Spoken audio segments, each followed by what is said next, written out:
The envelope landed on her pregnant belly like a death sentence. 6 months along, painting butterflies in the nursery, and her husband just served her divorce papers. For a model, a 24-year-old Instagram model who was understood his lifestyle. But here's what Derek Ashford didn't know. The woman he just called mentally unstable in a press release, the wife he publicly humiliated, the one he thought would take $2 million and disappear quietly. She wasn't nobody. She was Cassandra Whitmore, daughter of a pharmaceutical billionaire, heiress to a $12 billion empire. She'd hidden her identity for 5 years to find real love, and he just made the worst mistake of his life. What happened next? Let's just say Derek thought he was divorcing a desperate housewife. He ended up losing his company, his freedom, and his future to the woman he underestimated. This is the story of how she destroyed him, without ever raising her voice. Stay with me. You won't believe what she did. The envelope landed on her swollen belly with a soft thud that echoed like a gunshot in the silence of their penthouse. Cassie sat cross-legged on the drop cloth, paintbrush in hand, surrounded by the pale pink butterflies she'd been painting on the nursery wall. 6 months pregnant, 26 weeks, 182 days of growing their daughter. Their planned, wanted, celebrated daughter. The envelope was manila, legal-sized, official. She looked up at Derek standing in the doorway. His face was blank, carefully blank. The kind of blank that takes practice. "We need to talk," he said. Those 4 words. Everyone knows what those 4 words mean. They mean the end of something. They mean nothing good comes next. Cassie set down the paintbrush, soft pink, butterfly pink, baby girl pink. "Okay," she said. Her voice sounded small, distant, like it was coming from somewhere else.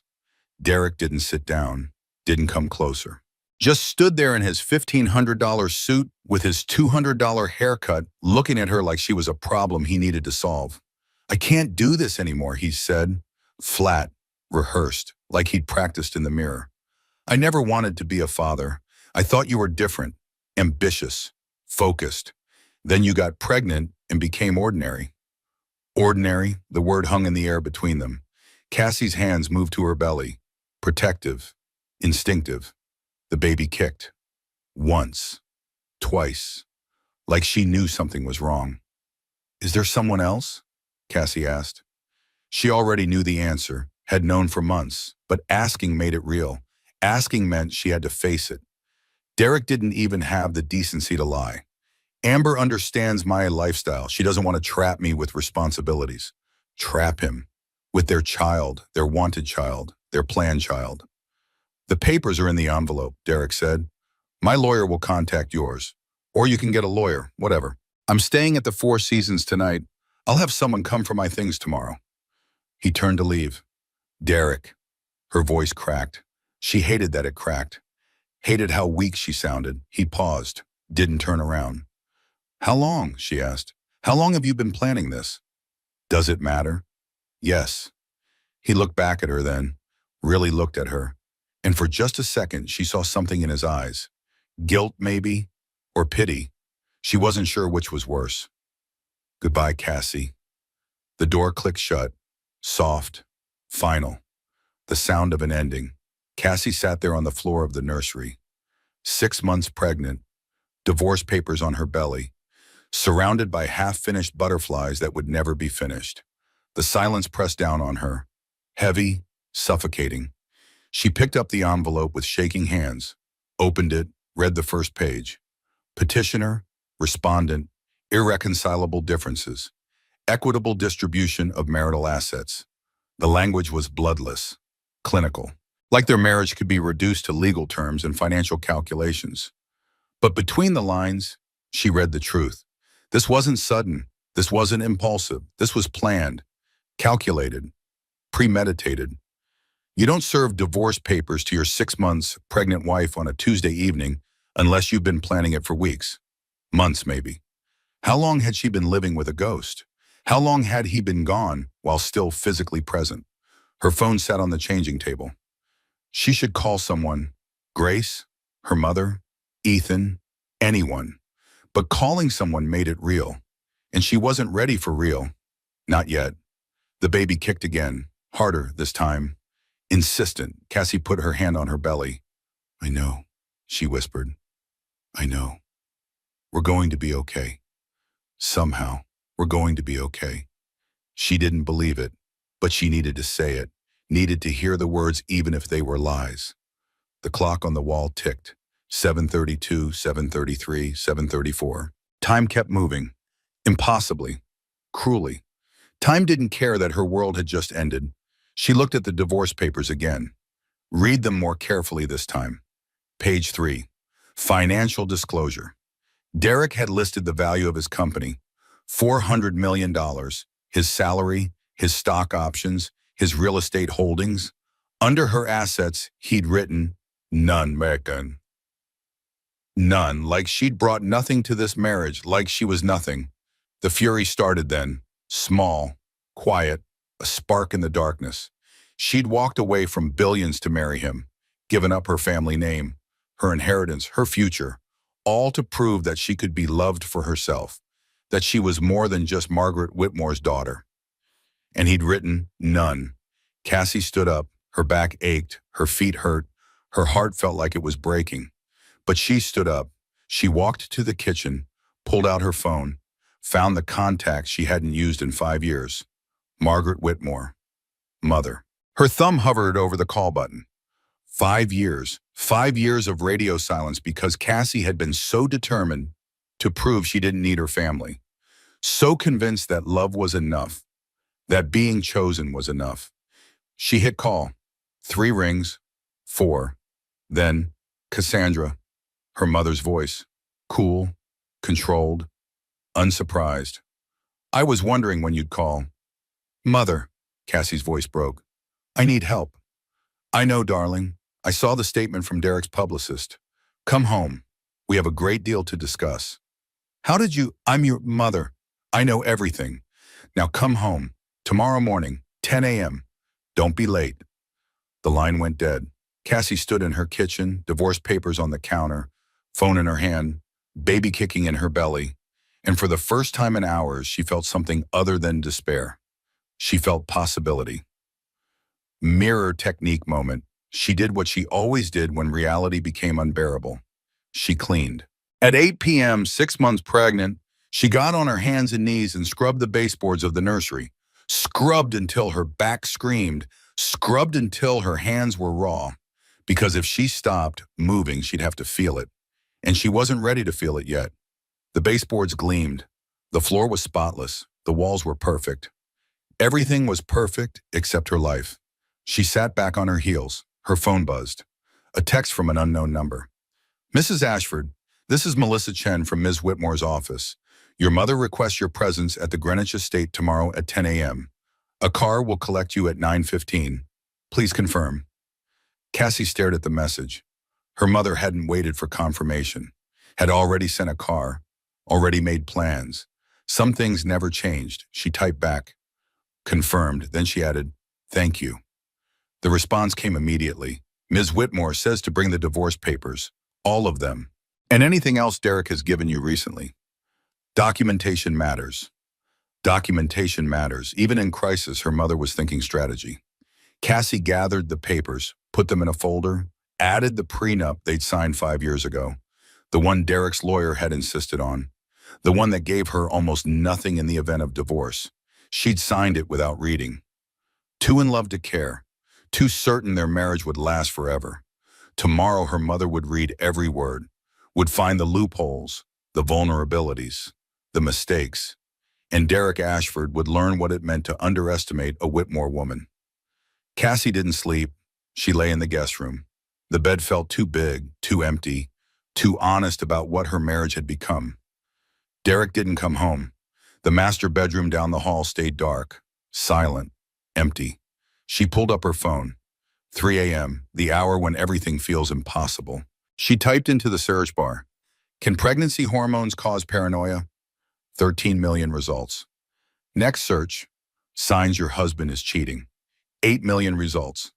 Next, divorce while pregnant legal rights. 4 million results. Next, am I crazy? 3 billion results. The internet thought millions of women were asking the same questions at 3 in the morning. Women lying awake wondering if they were imagining things, if they were overreacting, if they were losing their minds. Cassie clicked through articles, each one a mirror reflecting her own situation back at her. Trust your instincts. Easy to say when your instincts have been systematically undermined for months. Look for changes in behavior. Like what? Like him suddenly caring about his appearance, working late every Thursday, guarding his phone like it contained state secrets? She'd seen all the signs. She'd just been too afraid to believe them. There's a difference between not knowing and not wanting to know. She'd lived in that space for months. The comfortable lie felt safer than the uncomfortable truth. Her mind spiraled through memories, reframing everything through this new lens of betrayal. 3 months ago, dinner at home. His phone lit up on the table. The message preview showed just enough. Can't wait for tonight, followed by a devil emoji. She'd looked up from her pasta. Who's that? Derek's response was smooth, too smooth. Practice smooth. Preston, inside joke about the merger. She'd believed him because believing was easier than knowing, because confronting him meant facing the truth. And she wasn't ready. 2 months ago, finding a receipt in his suit pocket while taking clothes to the dry cleaner. Marcello's, their anniversary restaurant, dinner for two, wine, dessert, $247, on a night he'd told her he was in Boston for a conference. She'd stared at that receipt for 10 minutes, holding it, reading it, rereading it. Then she'd convinced herself it was a business dinner, that the romantic setting was coincidental, that she was being paranoid, that pregnancy hormones were making her irrational. She'd thrown the receipt away, hidden the evidence from herself 1 month ago, the way he stopped touching her belly when the baby kicked. He used to put his hand there instinctively, talk to the baby, make plans, call her his little butterfly. Then suddenly nothing. Like the pregnancy made Cassie untouchable, undesirable, other. She'd blamed it on work stress, on the company's financial pressures, on anything except the truth staring her in the face. The truth, her husband had been planning his exit for months, and she'd been too afraid to see it. Validation whisper. I wasn't being paranoid. I was being observant. There's a difference. Dawn broke. Gray light filtered through the curtains of the guest room. A key turned in the front door. Derek, finally coming home. Cassie stayed perfectly still, listened to him move through the apartment, his footsteps in the foyer, the rustle of his coat, the clink of his keys on the marble counter. He didn't check on her, didn't come to the guest room, went straight to the master bedroom and closed the door. The message was clear. They were done, just going through the motions now. At 7 a.m., her doorbell rang. Cassie stumbled out of bed, disoriented, exhausted, opened the door. Grace stood there with 2 coffees and a determined expression. Get dressed, Grace said, pushing past her into the apartment. We're going for a walk, and we're going to talk about what you're going to do. How did you know? Lottie called me. Your assistant has been fielding calls from Derek's PR team all morning. Apparently, they're planning to release a statement about the divorce. Cassie took the coffee. Decaf. Grace never forgot. I'm going to my mother's, Cassie said. Grace stopped, stared. Your mother, Cassie, you haven't spoken to your family in 5 years. I know, but Derek just made a very stupid mistake. What mistake? He forgot to ask who I am. They walked to Central Park. The morning was cold, clear. The kind of day that felt like a fresh start even when your life was ending. Grace didn't sugarcoat. It was one of the things Cassie loved most about her. I'm going to say what you're not ready to hear, Grace said. This isn't sudden. Men don't wake up and decide to divorce their pregnant wives. This has been planned. The words landed like physical blows. How long? Cassie whispered. Does it matter? Grace pulled up her phone. I said to her boss, look, I wouldn't show you this if I wasn't 100% sure you need to see it. Instagram, Amber Sterling's account. Private. But Grace had screenshots from a mutual friend's cousin's story. 6 degrees of separation in the age of social media. Photo 1, Derek and Amber at the Met Gala. Last May, she was wearing gold, he was wearing a tuxedo. They were standing close. Too close. Photo 2, Derek and Amber at the opening of that new Italian restaurant in Tribeca. The one Cassie had wanted to try, but Derek said was overrated.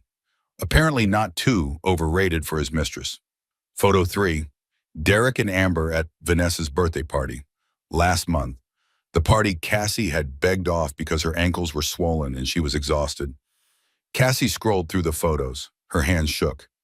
When was the Met Gala, she asked, though she already knew. May 15th. 8 months ago. The affair had been going on for 8 months.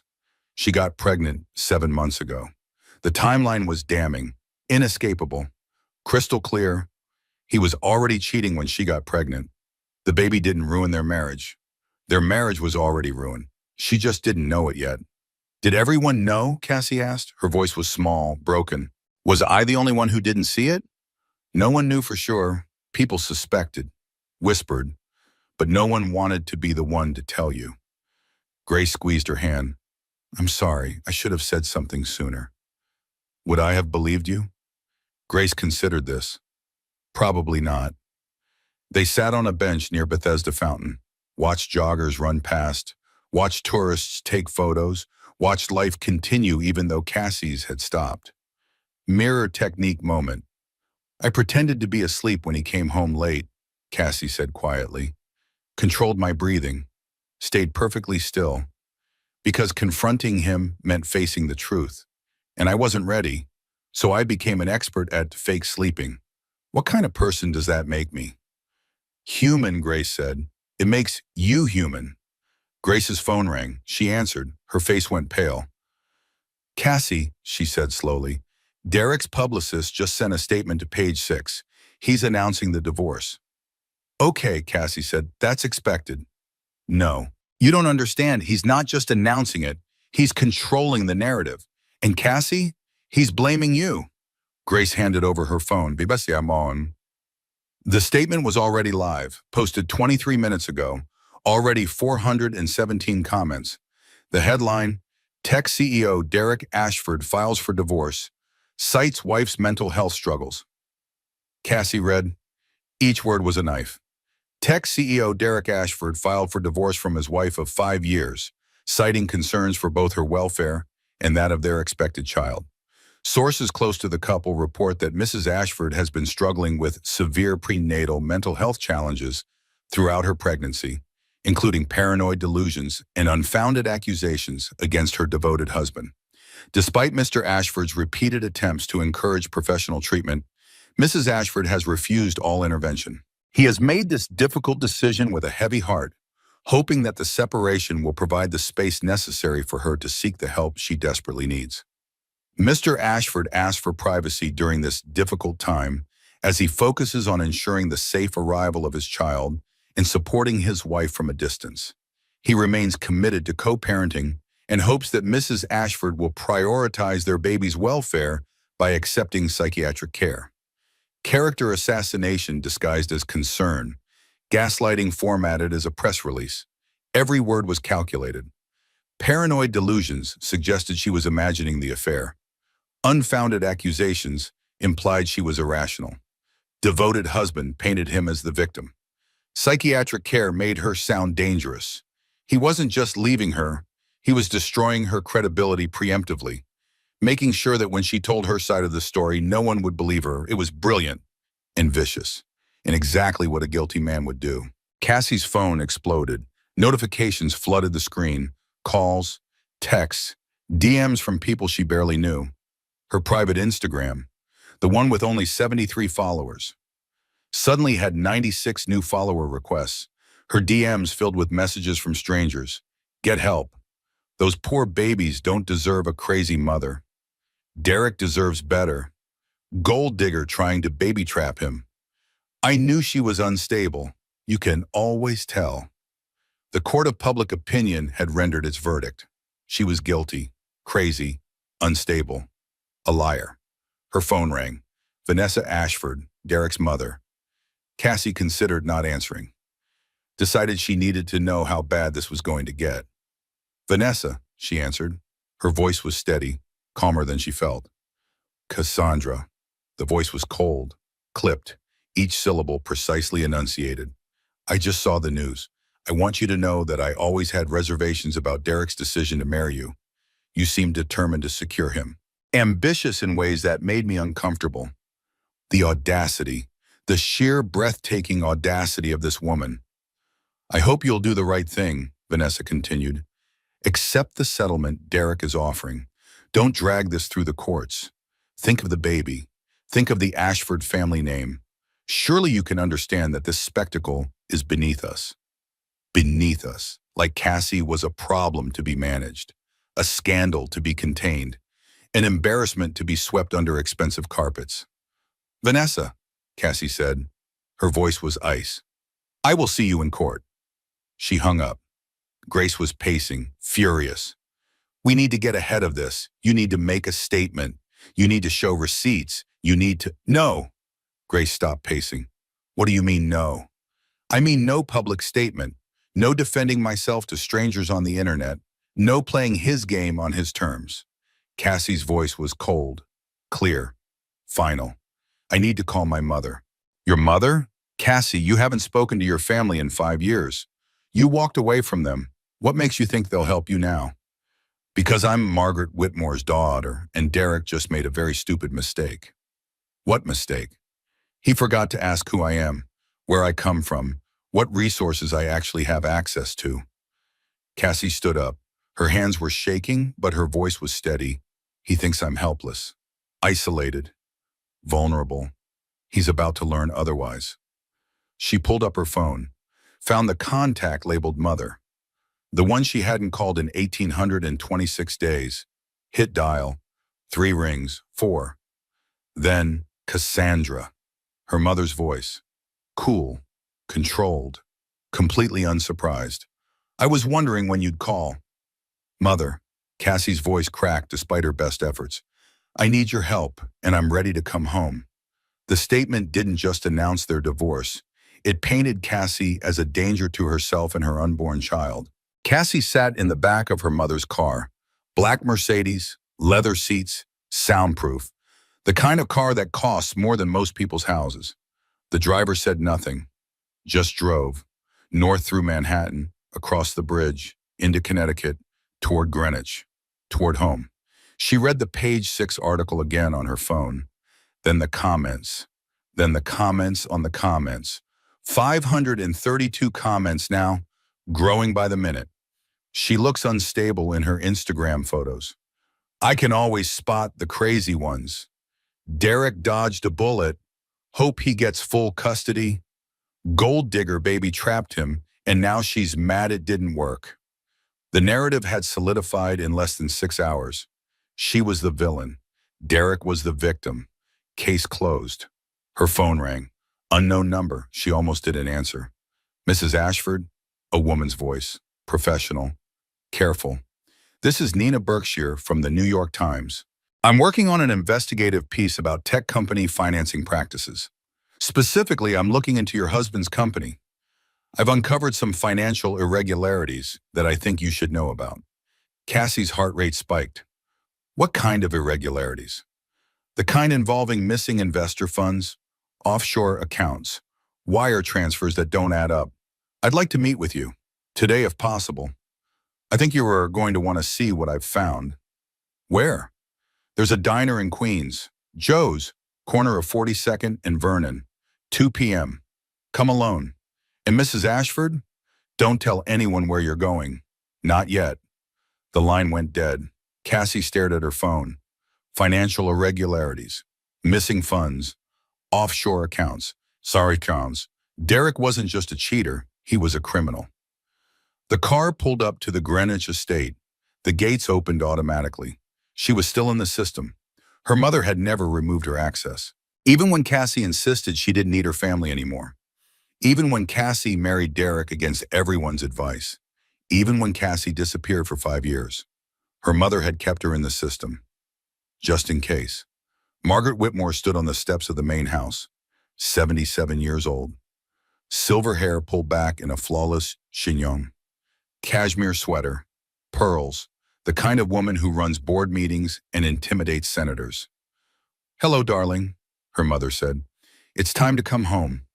They sat in the conservatory, Floor-to-ceiling windows, view of the gardens, morning light streaming through glass.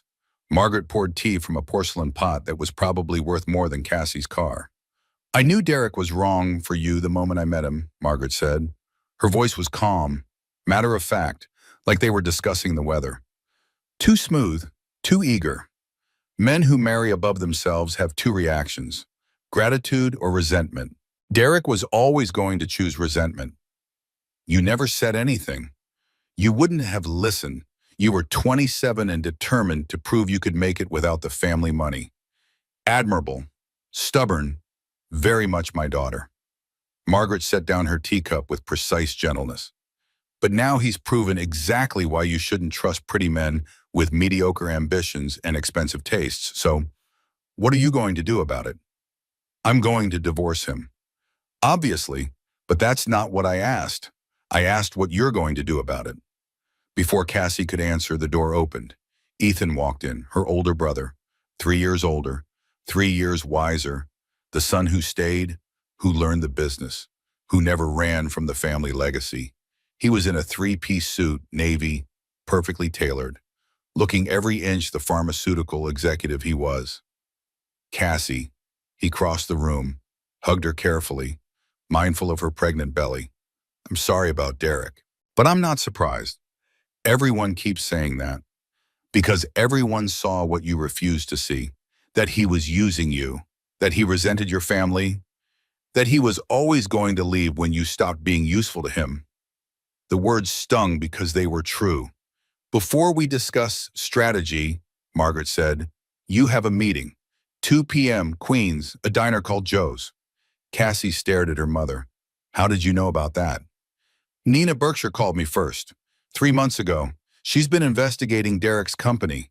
I've been funding her research, quietly, through a third party. Margaret smiled. It was not a kind smile.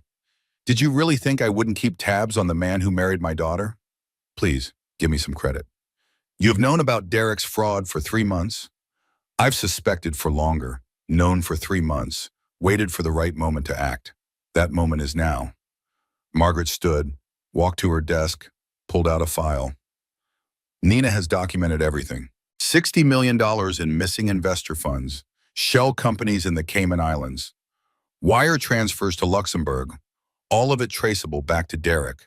When this comes out, he'll face federal charges, 20 years minimum. Why didn't you tell me? Would you have believed me?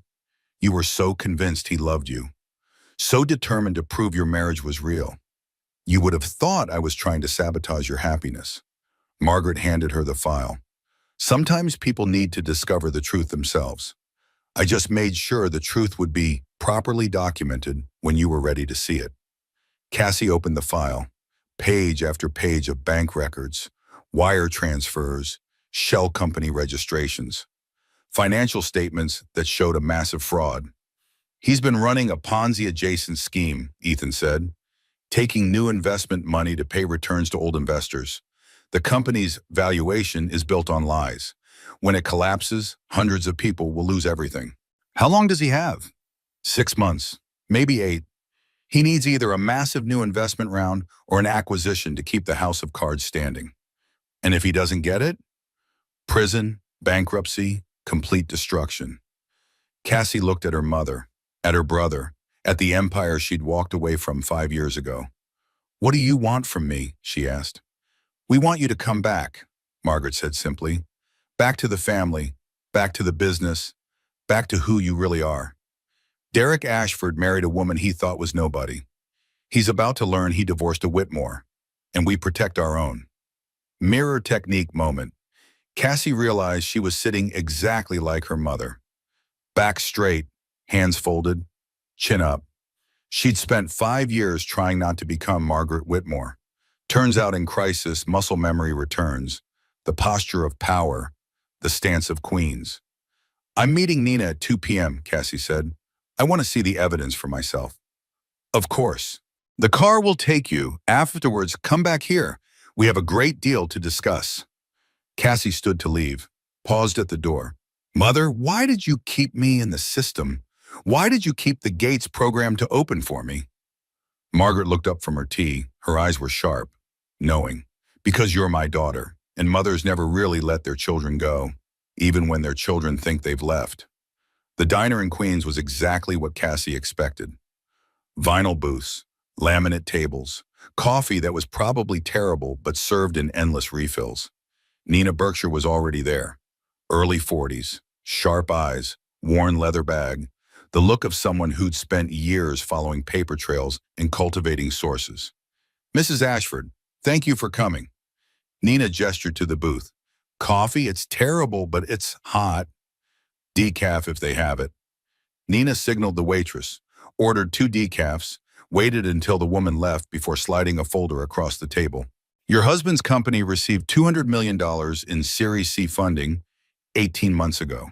According to SEC filings, that money went into product development and infrastructure improvements. According to my sources, that's not where the money went. Cassie opened the folder.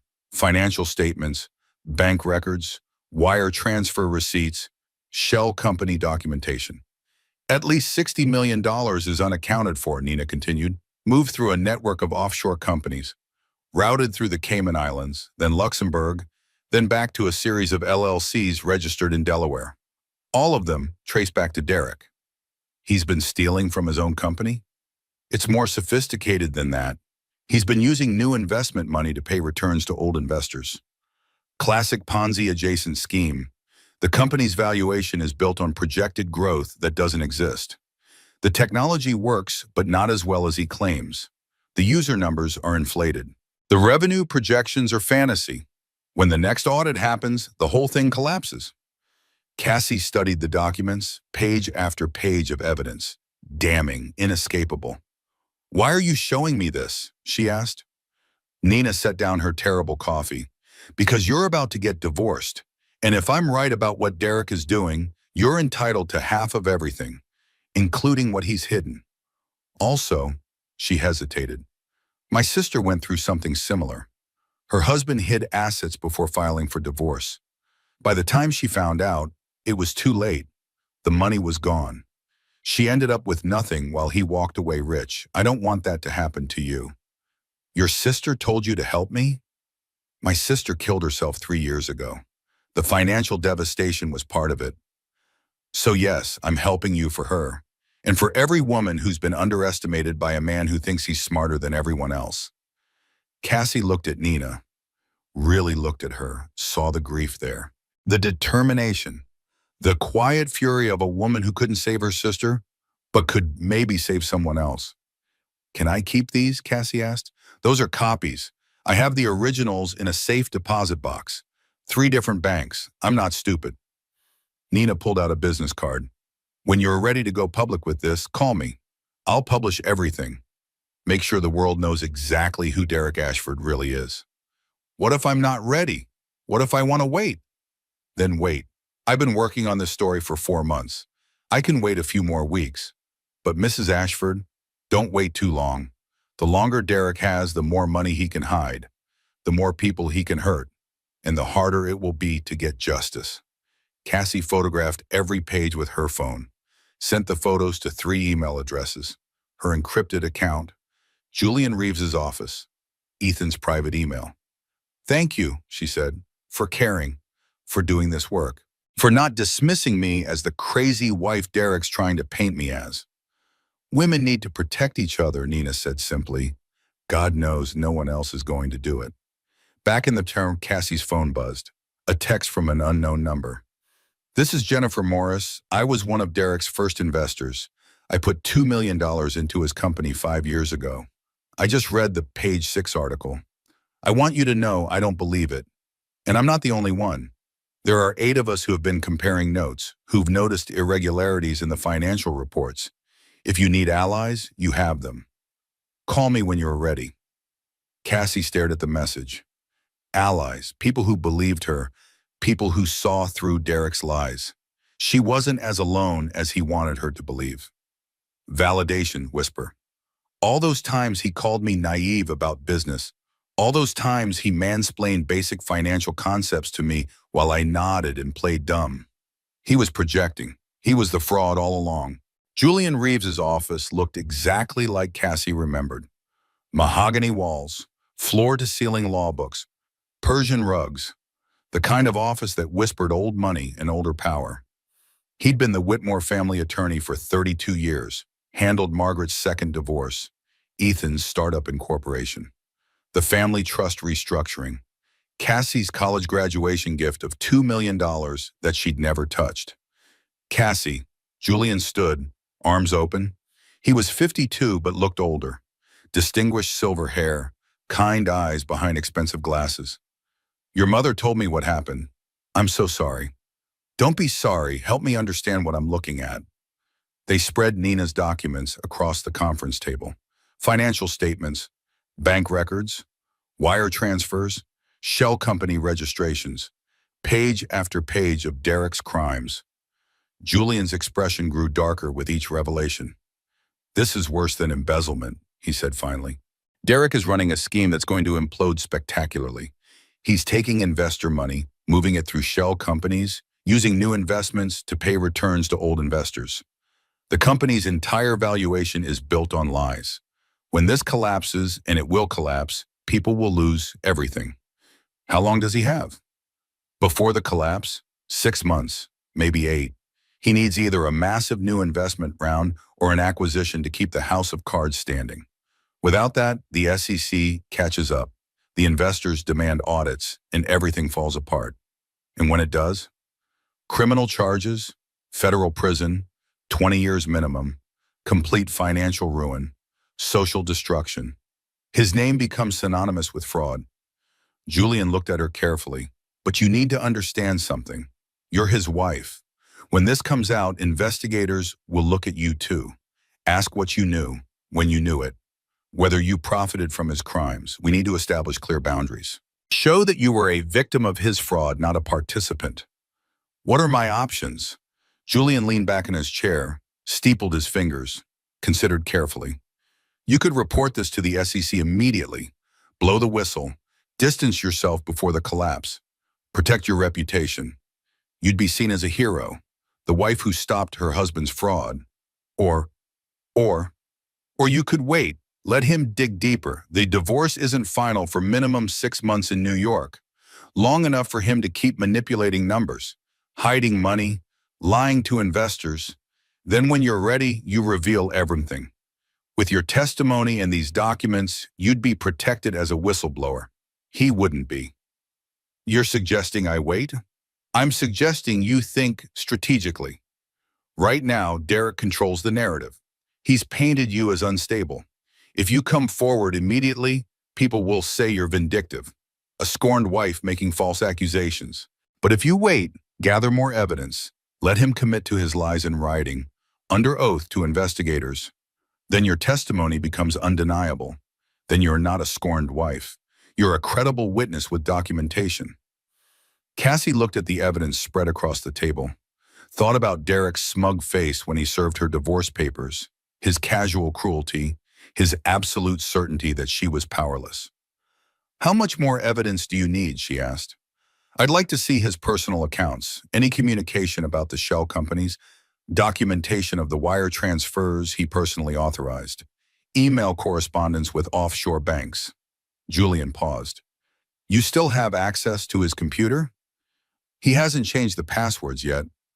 Then we have a window, a small one, but enough. Cassie's phone buzzed, a text from Ethan. Come back to Greenwich. Mother wants to make a proposal, something you need to hear. She looked at Julian. What kind of proposal?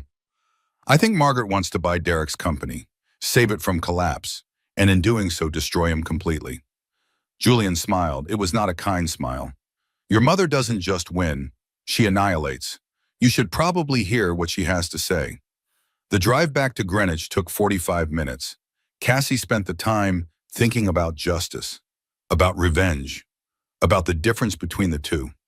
Derek had humiliated her publicly, called her mentally unstable, tried to paint her as an unfit mother, was stealing from investors, planning to leave her with nothing. What did justice look like in a situation like this? Prison seemed too easy, too clean, too anonymous. No, justice needed to be public, permanent, personal. Justice needed to be Derek watching everything he'd built crumble, watching the world see him for what he really was, watching the people he'd manipulated turn against him. Justice needed to hurt. Back at the estate, Margaret and Ethan were waiting in the library. The room smelled like old books and older money. 3 generations of Whitmores had made decisions in this room. Decisions that shaped industries, moved markets, changed lives. Sit, Margaret said. Not unkindly, just a direct, efficient, the way she'd always been. Cassie sat. Julian tells me you understand the scope of Derek's fraud, Margaret began. Good, that makes this conversation easier. Whitmore Pharmaceuticals would like to make an acquisition offer for Ashford Tech. What kind of offer?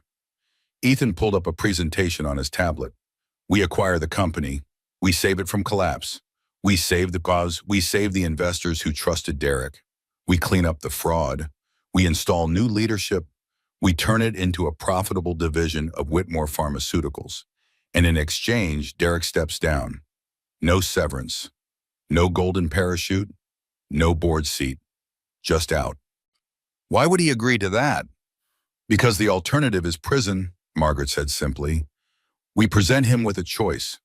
Accept our acquisition and walk away with his freedom. Or decline and face federal charges for securities fraud, wire fraud, and money laundering. We have documentation. We have witnesses. We have his own emails describing the shell companies as tax minimization strategies, which is code for fraud. He's looking at 20 years in federal prison. So he can walk away broke, but free. Or he can refuse and go to prison. His choice. What do you need from me? We need you to stay married to him for 90 more days, Ethan said. During acquisition negotiations, spousal testimony, privilege protects certain communications. We need that legal protection while we untangle his shell companies and recover the missing investor funds.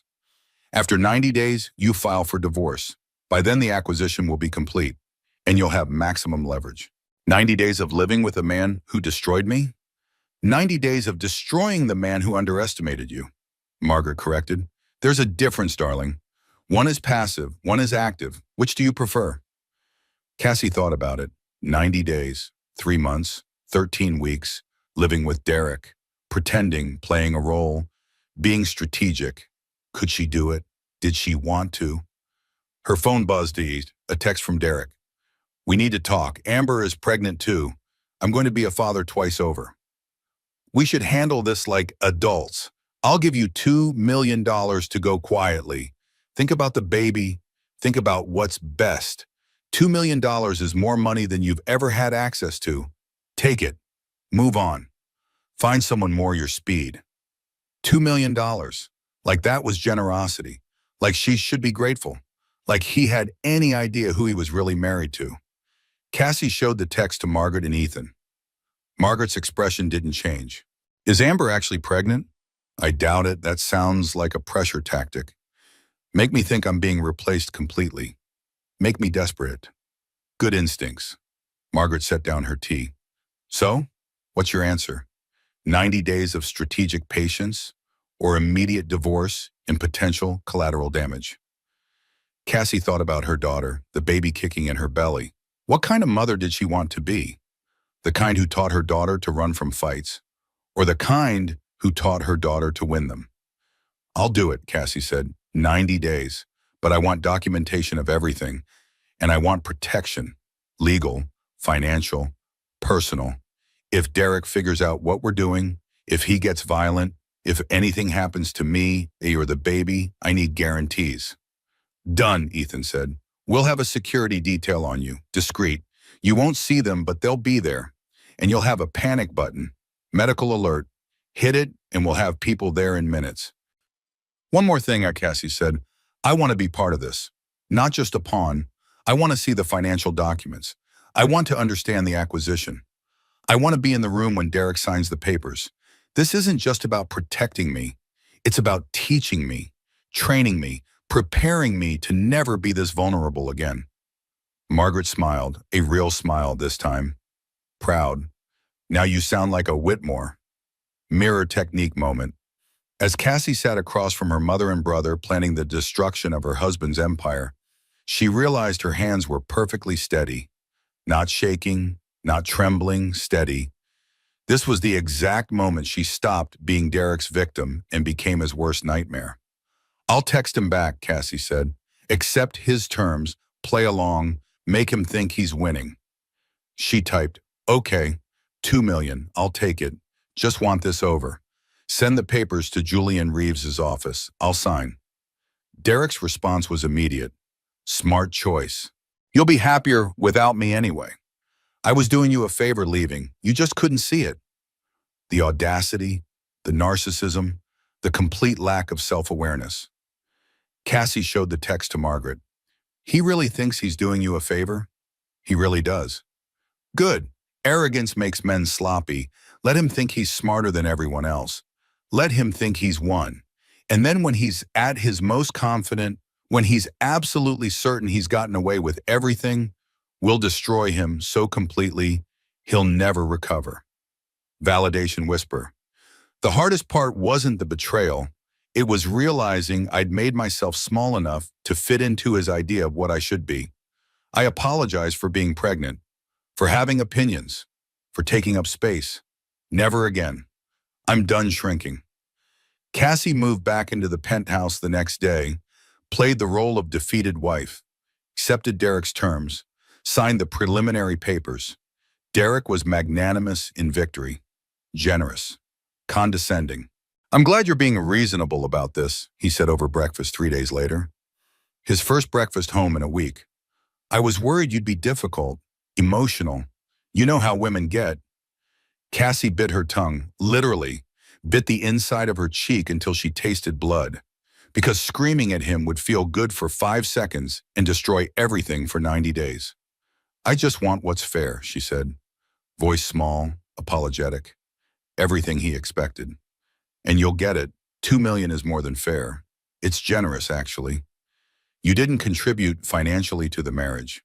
You didn't help build the company. You were supportive, sure, but that's what wives do. He poured himself coffee. You'll find someone new, someone more your speed, someone who doesn't have my level of ambition.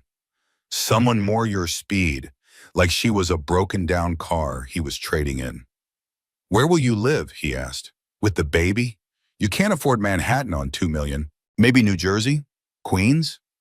I haven't thought about it. Well, you should. The baby comes in 3 months. You need to figure things out. Get organized. You know how scattered you can be. Scattered. He'd called her scattered for 5 years. Every time she forgot something. Every time she misunderstood. Every time she didn't meet his expectations. She wasn't scattered. She was exhausted from walking on eggshells. I'll figure it out, she said. Good. Oh, and Cassie, about the statement, the page 6 thing, I hope you understand that was necessary. I needed to control the narrative, protect my reputation. You understand, right? You called me mentally unstable. I called you struggling. There's a difference. And honestly, you have been paranoid, accusing me of things, making unfounded allegations. I was just being honest. Gaslighting classic, textbook, predictable. I understand, she said, because arguing was pointless, because he'd never admit the truth, because narcissists don't apologize. I knew you would. You're a good woman, Cassie. You'll make someone very happy someday. Just not me. We weren't compatible. Better to end it now than waste more years. He left for work. Cassie sat at the breakfast table, alone, hands shaking with suppressed rage. Her phone buzzed, a text from Grace. How are you holding up? Do you need me to come over? I can leave work early. Cassie typed back, I'm okay, playing the role. It's harder than I thought. You're the strongest person I know. You've got this. And if you need to scream, call me. I'll scream with you. That night, Derek didn't come home until after midnight. Cassie heard him stumble in, heard him on the phone in the hallway. I know, baby, I know. Just a few more weeks. Once the divorce is final, we can be together. Publicly, properly. I'll take you to Paris, Monte Carlo, anywhere you want. Just be patient. Amber, he was talking to Amber. In their home. While Cassie pretended to sleep in the guest room, the cruelty was breathtaking. She recorded the conversation on her phone, sent it to Julian, added to the file. Evidence, documentation, ammunition. The next 2 weeks were performance art. Cassie played defeated. Derek played magnanimous. They circled each other in the penthouse like actors on a stage. At night alone in the guest room, Cassie broke down. The performance was exhausting. The emotional toll was crushing. She called Grace at 3 a.m. one night, hands shaking, breath short, panic rising. "What if I'm making a mistake?" she whispered. "What if I should just take the money and run? What if I'm being vindictive and it hurts the baby? What if he's right and I am unstable? What if I'm doing all of this just to hurt him and it makes me just as bad as he is?" "Stop." Grace's voice was firm. "You're not unstable. You're strategic. There's a difference. And that baby deserves a mother who doesn't teach her that lying down and taking abuse is love. You're teaching your daughter to fight back, to refuse victimhood, to demand justice. That's not vindictive. That's powerful. But what if I can't do this? What if I break? What if he realizes I'm faking and it all falls apart?" "Then it falls apart. But I don't think it will. I think you're stronger than you know. I think you've been strong this whole time. You've just been convinced you're weak. There's a difference." Deep vulnerability. Moment, and after talking to Grace, Cassie sat in the dark of the guest room, hand on her belly, baby kicking steadily, and she let herself feel the full weight of everything, the fear, the doubt, the bone-deep exhaustion of pretending to be okay when everything was falling apart. She let herself cry, really cry, the kind of crying that comes from the soul, the kind that leaves you empty and somehow lighter. Then she washed her face, took a breath, and went back to pretending. The settlement conference was scheduled for 3 weeks after Derek served the papers. Cassie arrived at the lawyer's office with Julian. Derek arrived with Bradford Keene. Expensive suit, expensive briefcase, expensive reputation for destroying wives. "My client is offering $2.5 million, Keene said. Professional, detached, like he was discussing a used car. Given that Mrs. Ashford brought no material assets to the marriage and that Mr. Ashford built his company before their union, this is more than generous." Julian didn't even look up from his notes. "Your client's company is currently valued at $400 million. New York is an equitable distribution state. Mrs. Ashford is entitled to her fair share of marital assets. The company was premarital. The company's growth during the marriage was not. The intellectual property developed during their marriage was not. The investments secured during their marriage were not. The value created during their union belongs to both parties." Derek leaned forward. His expression was kind, concerned, patronizing. "Cassie, please, let's be reasonable. You know I built this company from nothing. You were supportive, sure, but you didn't contribute financially. You didn't understand the technology. You didn't bring in investors. This is just fair." Fair. He kept using that word, like fairness had anything to do with this. Cassie looked directly at him, held his gaze, let him see something in her eyes that made him uncomfortable. "Fair would have been honesty," she said quietly. "Fair would have been loyalty. Fair would have been not serving me divorce papers while I'm carrying your child. But you're right about one thing. Let's be reasonable. I'll accept your $2.5 million. Derek's shoulders relaxed. Victory. He thought he'd won. Keene started to smile. "Plus," Cassie continued, voice perfectly calm, "51% of the company." The room went silent, the kind of silence that precedes earthquakes. Keene actually laughed. 51%? That's insane. Mrs. Ashford, I understand you're emotional, but that's not how equitable distribution works. We'll never agree to that. Julian pulled a folder from his briefcase. Thick, heavy, damning. Slid it across the table. "Then my client will exercise her rights under New York partnership law and force a full forensic audit of Ashford Tech, including all offshore accounts, all shell companies, all wire transfers to entities registered in the Cayman Islands, Luxembourg, and Delaware. We'll also be filing a complaint with the SEC regarding multiple instances of securities fraud we've already documented." Julian opened the folder. Bank records, wire transfers, shell company documentation, financial statements that showed exactly where $60 million went. The discovery period alone will tank your valuation, Julian continued. Your investors will panic, your board will revolt, and your client will face federal investigation that could result in 20 years in federal prison. So you have a choice, Mr. Keene.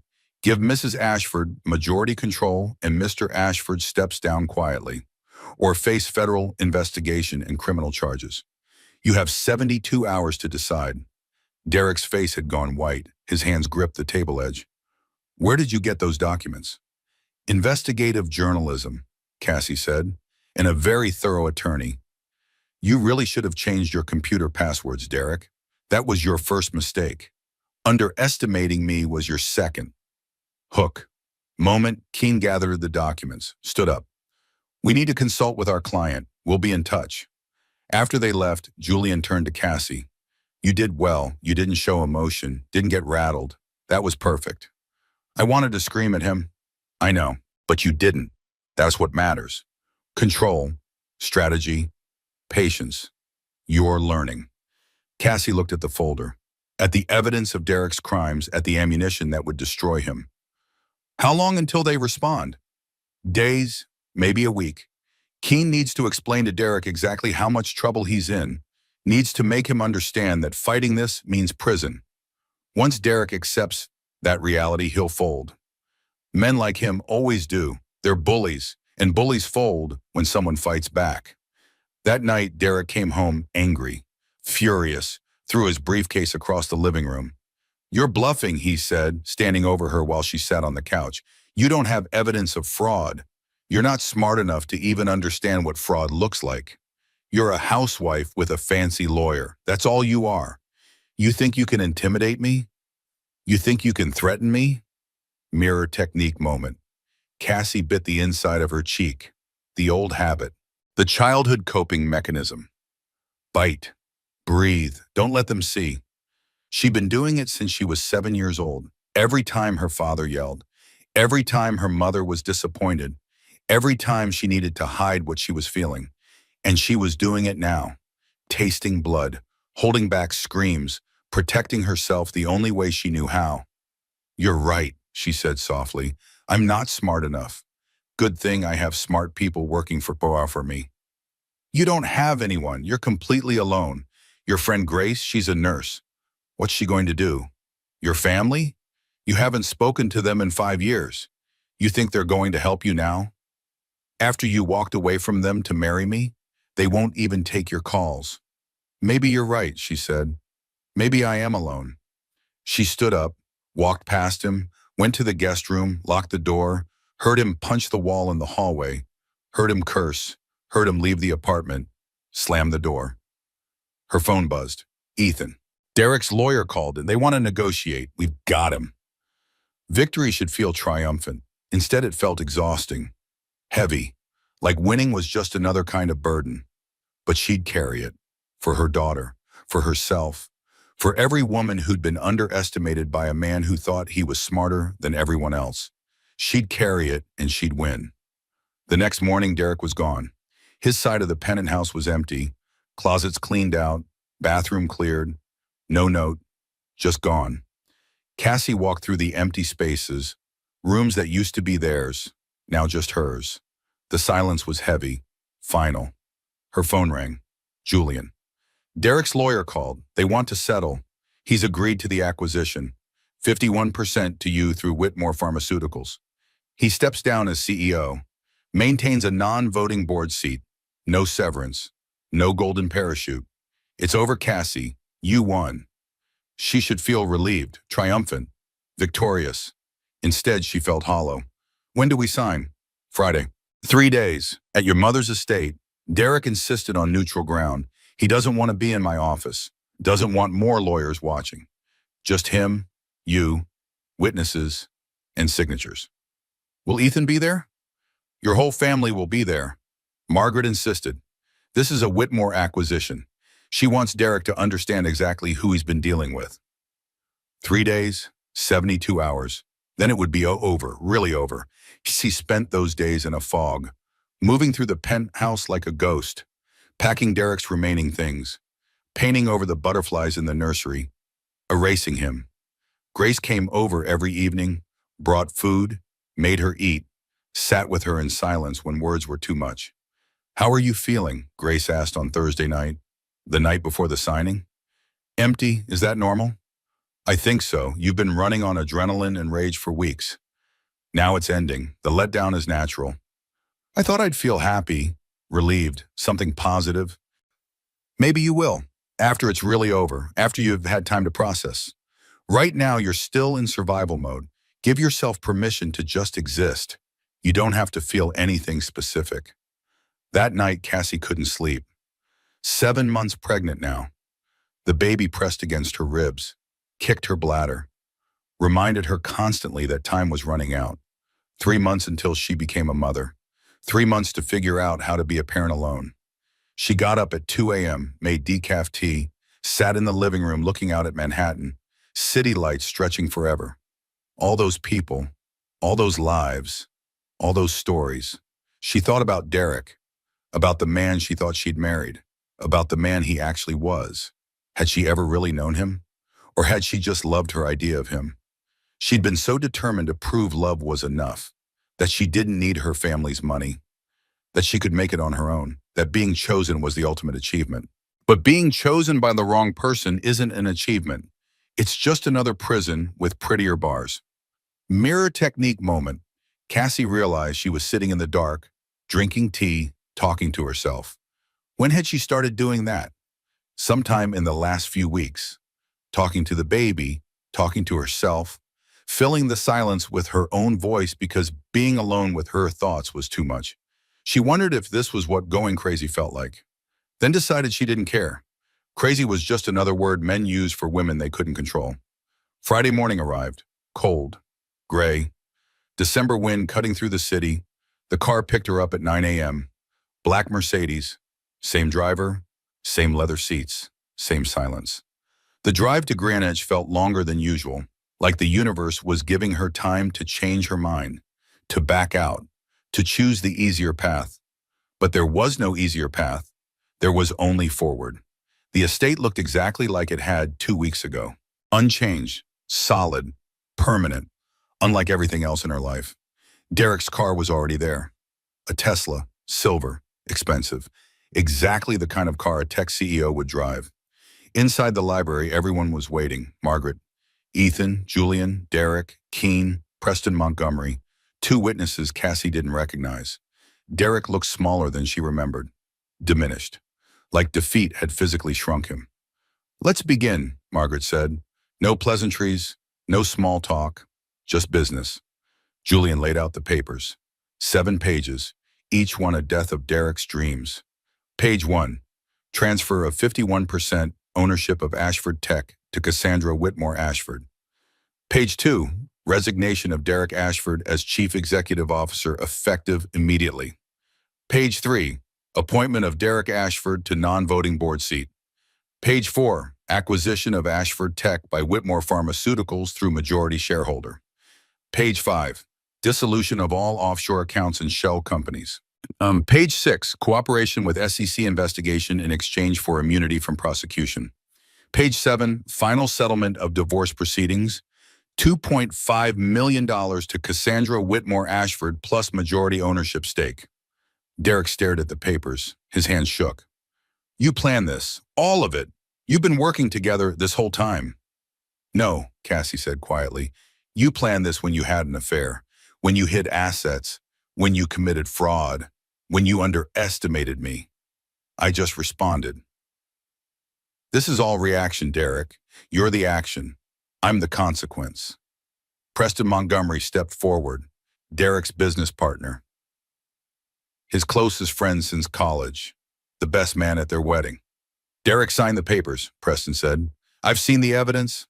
I've talked to the SEC. You're going to prison if you don't. And honestly, you deserve worse than what they're offering." "You're on her side?"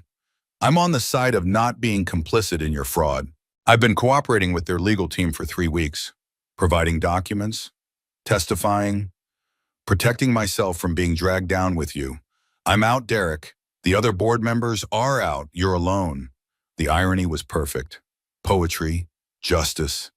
Derek picked up the pen. His hand shook so badly he could barely hold it. "I loved you," he said to Cassie as he signed the first page. "I really did. Once." "No," she replied. Her voice was gentle, sad, honest. "You loved the idea of me, the version who made you feel important, who made you feel like you'd won something by convincing a rich girl to pretend to be poor. You never loved the real me because you never bothered to find out who that was. You were too busy congratulating yourself for landing a Whitmore." He signed us after page, each signature an admission, each page a loss. When he finished, he stood, looked at everyone in the room, at the Whitmore family united, at Preston, who'd betrayed him, at Keene, who couldn't save him. "You're all going to regret this," he said, "when the baby comes, when she asks about her father. You're going to have to explain how you destroyed him, how you took everything. She's going to hate you for it." "Maybe," Cassie said, "but she'll never wonder if I was strong enough to protect her. Can you say the same?" Derek left. They listened to his footsteps echo down the hall. The front door opened, closed, gone. The library was silent for a long moment. Then Margaret stood. "Well done, darling. You've just acquired your first company. How does it feel?" "Exhausting." "Good. Building empires should be exhausting. If it's easy, you're not doing it right." She poured champagne for everyone, sparkling cider for Cassie.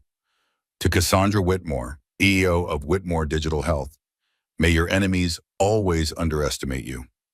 They toasted, drank, celebrated. But Cassie felt nothing, just empty, hollow. Like she'd won a war but lost something essential in the fighting. "It's normal to feel nothing right now," Ethan said quietly. "The relief comes later, after the shock wears off, after you realize you're safe." "When does that happen?" "When the baby comes, when you hold her and realize he can't hurt you anymore. That's when you'll feel it." Cassie hoped he was right. That evening her phone rang. Vanessa Ashford, Derek's mother, the woman who'd told her to take the settlement and go quietly. "I want to see my grandchild," Vanessa said with a little preamble. "You can't keep me from—" "Watch me," Cassie said, and hung up. First boundary set, many more to come. She blocked Vanessa's number, blocked Derek's mother's email, blocked every Ashford except Derek himself because co-parenting required some communication. But everyone else, gone, erased, removed from her life as completely as she could manage. Her phone buzzed, a text from Amber Sterling. "We need to talk. Please. It's important. I'm not who you think I am." Cassie stared at the message. The other woman, the mistress, the model who'd stolen her husband. What could Amber possibly want to say? Against her better judgment, Cassie typed back. "Fine coffee, Monday, neutral location." Because maybe, just maybe, there was more to this story than she knew. And maybe, just maybe, Amber Sterling was another victim of Derek's lies. Validation. Whisper. The hardest part wasn't the betrayal. It was realizing I'd made myself small enough to fit into his idea of what I should be. I apologize for being pregnant, for having opinions, for taking up space. Never again. I'm done shrinking. The acquisition went public on Monday morning. The press release was carefully worded, professional, devastating. Whitmore Pharmaceuticals announces acquisition of Ashford Tech. Cassandra Whitmore Ashford appointed CEO of newly formed Whitmore Digital Health Division. Derek Ashford steps down after 5 years as CEO. By noon it was everywhere, tech news, business news, social media. The story was too good not to go viral. But then someone at page 6 made the connection. Cassandra Ashford, Cassandra Whitmore, Whitmore Pharmaceuticals. By 2 p.m. the headline changed. Plot twist, woman Derek Ashford, divorced for being mentally unstable, is actually billionaire pharmaceutical heiress. By 5 p.m. it was the #1 trending story on Twitter. The internet lost its collective mind. CEO divorces, pregnant wife, doesn't realize she's worth more than his entire company. This man really fumbled a billionaire while she was pregnant with his child. The audacity. She played the long game and won, respect. He called her mentally unstable and she responded by buying his company. That's not mental illness, that's mental excellence. Karma is a woman with a trust fund and receipts. My brother in Christ, she is the golden goose. You divorced the golden goose while she was laying your golden egg. Grace read the tweets aloud while Cassie sat in her new office at Whitmore Pharmaceuticals. Corner office, view of Manhattan, her nameplate already on the desk. Oh, this one's good, Grace said. Men will really throw away a whole billionaire for an Instagram model. Make it make sense. I was never trying to be a golden goose, Cassie said quietly. I was trying to be loved for myself. I know, and you will be, by someone who deserves you, but right now, enjoy watching the internet destroy him. It's cathartic. It should have been cathartic. Should have felt good watching Derek get eviscerated online, watching his reputation crumble, watching everyone see him for what he really was. But mostly Cassie just felt tired. Her phone rang. Nina Berkshire. Cassie, have you seen the news? I'm living the news. I know, and I'm sorry to pile on, but I need to tell you something. The SEC investigation is moving forward. They've subpoenaed Derek's records, frozen his accounts. He's going to be charged, probably within the month. I wanted you to hear it from me before it goes public. Thank you for everything, for giving me the evidence, for believing me. Women need to protect each other. I meant that. Also, my editor wants to do a profile on you, the woman who bought her ex-husband's company. They're calling you the Beyoncé of divorce. What do you think? I think I need to talk to my family's PR team. Smart. Call me when you're ready. The story isn't going away. Might as well control the narrative. After Nina hung up, Cassie sat alone in her office, 7 months pregnant, IO of a company she'd acquired 3 days ago, divorcing a man who was about to face federal charges. How had her life become this? A knock on the door. Ethan. Hey, how are you holding up? I don't know. Is this normal? To feel nothing? You've been in crisis mode for weeks. Your nervous system is probably shot. Give yourself time. He sat down across from her. I brought you something. He handed her a folder. The latest financials for Whitmore Digital Health. The company Derek built, or thought he built. Cassie opened the folder. Page after page of data. Revenue, expenses, projections. It's not as bad as we thought, Ethan said. The core technology is actually solid. The team is good. It's just Derek's fraud that poisoned everything. Once we clean that up, install proper financial controls, this could actually be profitable. You're saying I might have accidentally acquired a good company? I'm saying you definitely acquired a good company that was being run by a terrible person. Big difference. Cassie studied the numbers. For the first time in weeks, she felt something other than exhaustion. She felt interested, curious, engaged. I want to learn this, she said. Sheba, really learn it. Not just be a figurehead CEO. I want to understand the technology, the business model, the team, everything. Then we'll teach you. That's what family does. That evening, Cassie met Amber Sterling at a coffee shop in the West Village. Neutral ground, public, safe. Amber was younger than her photos suggested, 24 but looking closer to 20, thin, beautiful, fragile somehow. Thank you for meeting me, Amber said. Her hands shook as she held her coffee. I wasn't sure you would. I almost didn't. Why did you want to talk? Because I need you to know something. I'm not pregnant. I was never pregnant. Derek told me to say that to you. He thought it would pressure you to settle quickly, that you'd be devastated by the idea of him having a replacement family. Cassie had suspected, but hearing it confirmed still hurt. Why are you telling me this? Because I found out what he did to you. The statements, the lies calling you mentally unstable. And I found out what else he's been doing. He's been stealing from me too. How? Using my family's business connections. Dropping my name to secure meetings with my father's associates. Promising deals with my family that don't exist. Making me look like an idiot. My father is furious. I'm mortified. And I realized something. What? You weren't his only victim, Ms. Whitmore. You were just his longest con. I was just the newest one, and there's probably been women in between. Women he used and discarded when they stopped being useful. Cassie looked at Amber. Really looked at her. saw past the beauty to the person underneath. Young, naive, manipulated. "What are you going to do?" Cassie asked. "I already did it. I filed a police report for fraud and identity theft.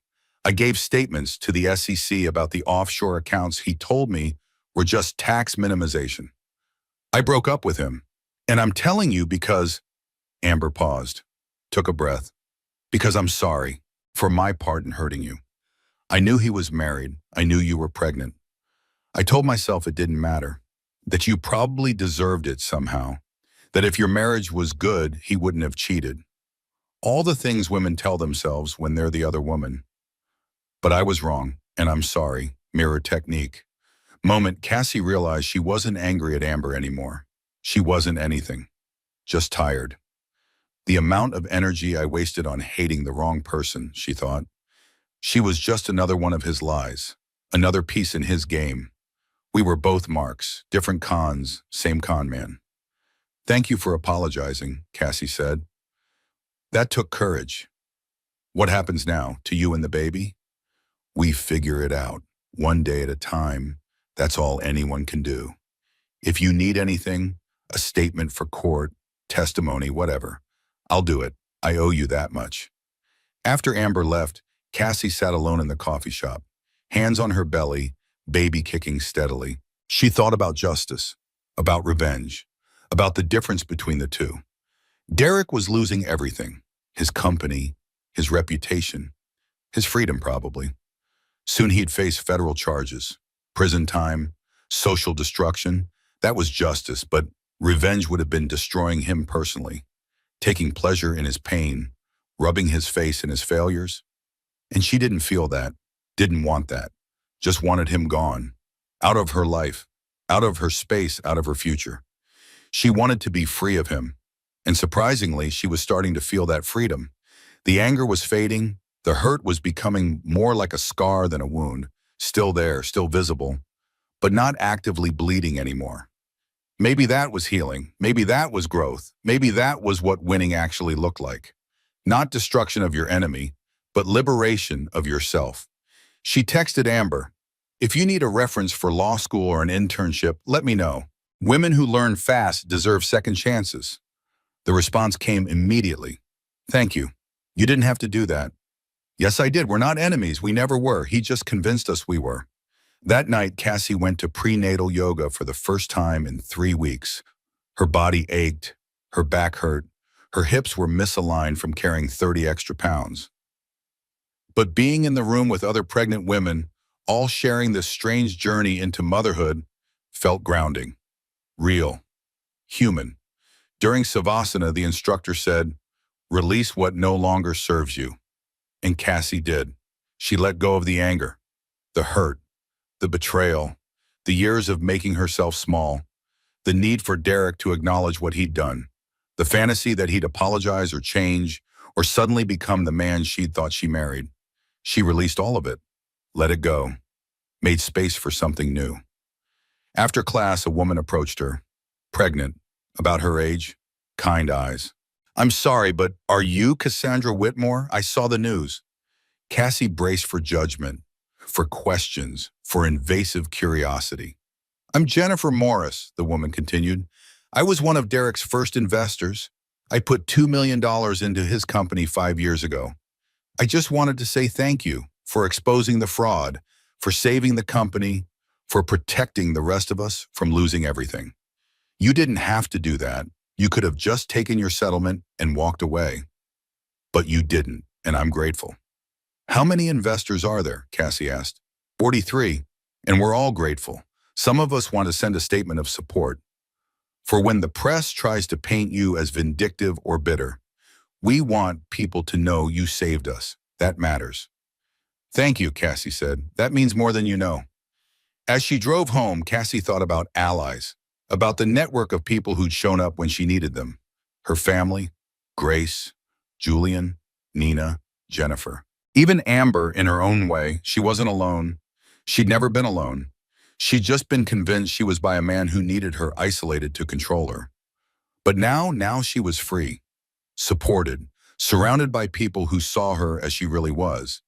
And maybe that was the real victory, Not destroying Derek, but building a life where he was irrelevant. Breathing room scene. That night, Cassie sat in her apartment, her new apartment, the one she'd moved into after leaving the penthouse, smaller, quieter. Hers. She made tea, put on soft music, sat by the window looking out at the city. The baby kicked, strong, insistent, demanding attention. Cassie put her hand on her belly. I know, she whispered. I know you're there. I know you're coming soon. And I promise you, I promise, you'll never watch me make myself small. You'll never see me apologize for existing. You'll grow up knowing that women don't have to shrink to be loved. That strength isn't masculine. That power isn't masculine. That refusing to be victimized isn't masculine. It's just human, just right, just justice. The baby kicked again, like she agreed, like she understood. And for the first time in months, Cassie felt hope. 2 weeks after the acquisition, the SEC formally charged Derek with securities fraud, wire fraud, and money laundering. The news broke at 8 a.m. on a Tuesday. By 9 a.m., it was everywhere. Former tech CEO Derek Ashford charged with defrauding investors of $60 million. Ashford tech scandal, CEO accused of running Ponzi-adjacent scheme. Ex-husband of Pharmaceutical Heiress faces 20 years in federal prison. Cassie was in a meeting when it happened.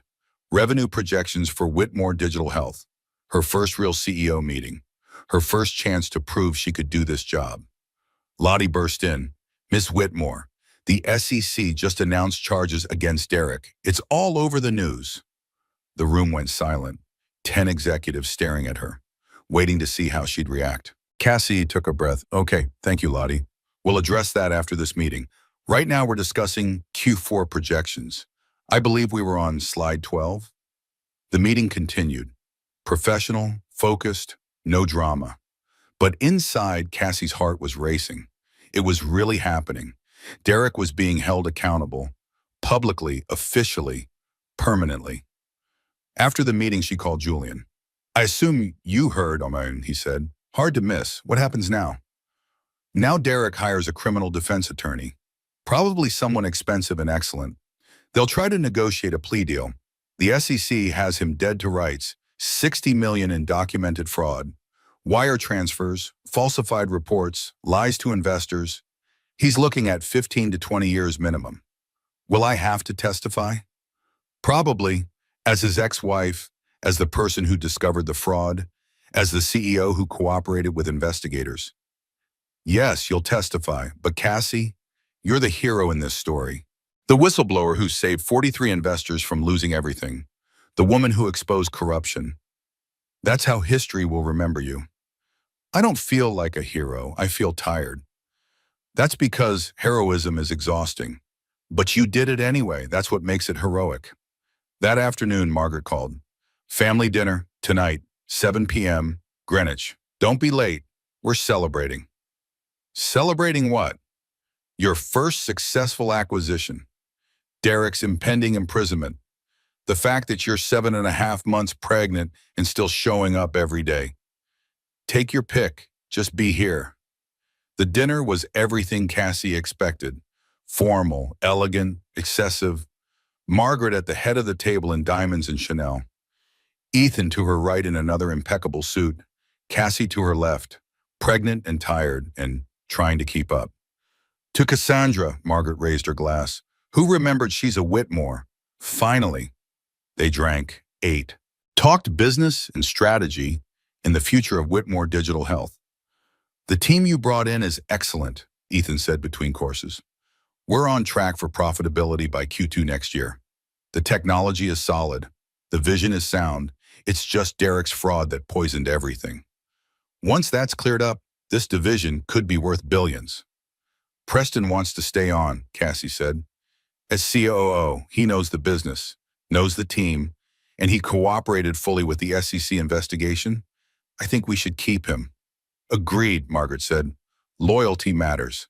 Even loyalty that comes late is better than no loyalty at all. After dinner, Cassie walked through the gardens with her mother. December cold, clear sky, stars visible despite the light pollution from the city. How are you really doing? Margaret asked. No pretense, no performance, just mother and daughter. I don't know. Some days I feel strong. Some days I feel like I'm falling apart. Most days I feel both at the same time. That's called being human, darling. Messy, complicated, contradictory. Welcome to it. Did you feel this way when you divorced dad? Worse, I had 2 children, no career, and a husband who tried to take everything. But I survived, built an empire, raised you and Ethan, became more than I ever was when I was married. You will too. What if I can't do this, be a CEO and a mother and a single parent and everything else? Then you'll fail spectacularly, fall flat on your face and get up and try again. That's what Whitmores do. We don't give up. We don't quit. We adapt and overcome. It's in your DNA. Mirror technique moment. Standing in the garden with her mother, Cassie realized she was standing exactly how Margaret stood. Hands behind her back, chin up, shoulders back. The posture of power, the stance of women who refuse to break. She'd spent 5 years trying not to become her mother. But maybe becoming her mother wasn't the worst thing in the world. Maybe it was exactly what she needed. I'm scared, Cassie admitted, of being a single mother, of raising a daughter alone, of messing her up. Good. Fear means you care. The only parents who aren't scared are the ones who shouldn't be parents. You'll be fine. Better than fine. You'll be excellent. How do you know? Because you're my daughter, and I don't produce anything less than excellent. They walked back to the house. Cassie spent the night in her childhood bedroom, the room Margaret had preserved exactly as it was. Photos from high school, trophies from debate team, books from college, a time capsule of who she used to be. She lay in her old bed, hands on her belly, baby kicking constantly now, running out of room, getting ready for the world. 2 more months, Cassie whispered. 2 more months and I meet you. I can't wait. I'm terrified, but I can't wait. Her phone buzzed, a text from Derek. It's from, I know you cooperated with the SEC. I know you're the reason I'm facing charges. I hope you're happy. I hope destroying me was worth it. Our daughter is going to grow up knowing her mother put her father in prison. I hope you can live with that. Cassie stared at the message, the manipulation, the victim blaming, the complete lack of accountability. She typed back, our daughter is going to grow up knowing her mother refused to be victimized, that her mother chose justice over convenience, that her mother protected 43 families from financial ruin. I can live with that. Can you? Send. Then she blocked his number, added it to the list of people she'd removed from her life, drew the boundary clearly, firmly, finally, no more direct communication. Everything through lawyers, everything documented, everything at arm's length. She was done engaging with him, done defending herself, done explaining, done justifying. She was done. The next morning, she woke up to 17 missed calls, all from unknown numbers, all from reporters wanting comments on Derek's charges. She called Margaret's PR team, gave a single statement. I'm grateful to the SEC for their thorough investigation. I'm proud to have cooperated fully. I'm focused on leading Whitmore Digital Health and preparing for my daughter's arrival. I have no further comment on my ex-husband's legal troubles. Professional, brief, final. By noon, it was quoted everywhere, and the narrative shifted again. She wasn't the bitter ex-wife. She was the responsible CEO, the ethical businesswoman, the whistleblower who chose integrity over loyalty. The court of public opinion had rendered a new verdict. She was the good guy. Derek was the villain. Case closed. Preston called that afternoon. Have you seen the team's response to the charges? No, what response? They're all posting on LinkedIn, supporting you, thanking you for saving the company, explaining that you exposed Derek's fraud and protected their jobs. It's going viral. You've got 300 employees publicly defending you. That's powerful. Cassie pulled up LinkedIn. Post after post from people she barely knew. Cassandra Whitmore saved my job and my family's financial security.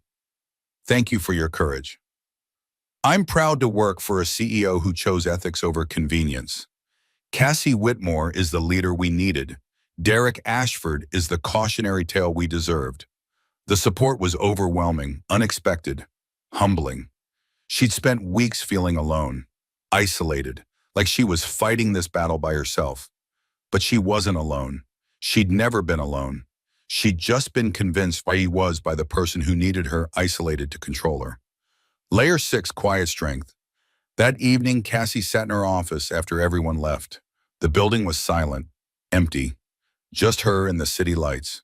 She pulled out a notebook, started writing. Not for anyone else, just for herself. Things I know now that I didn't know before. 1. Being underestimated is a strategic advantage. 2. Patience is more powerful than anger. The best revenge is complete irrelevance. 4. Family isn't about never leaving. It's about being there when you come back. 5. Strength isn't about never breaking. It's about getting up after you break. Love that requires you to disappear isn't love. It's just another cage 7. You can't make someone see your value if they're determined to believe you are worthless. Justice is slow, but it's real. Women supporting women is revolutionary. 10. I'm enough. I've always been enough. I just forgot for a while. She closed the notebook, took a breath, felt something shift inside her. Not happiness exactly, not triumph. Something quieter, deeper, more permanent. Peace. She was at peace for the first time in months, maybe for the first time in 5 years. And that was everything. The baby came 2 weeks early on a Tuesday in January. Cassie woke up at 3 a.m. in a puddle, confused, disoriented. Then, this is happening. Contractions started immediately. 5 minutes apart, strong, insistent, no warm-up, just straight to active labor. She called Grace, called Margaret, called Ethan. All 3 met her at the hospital within an hour. Labor lasted 14 hours.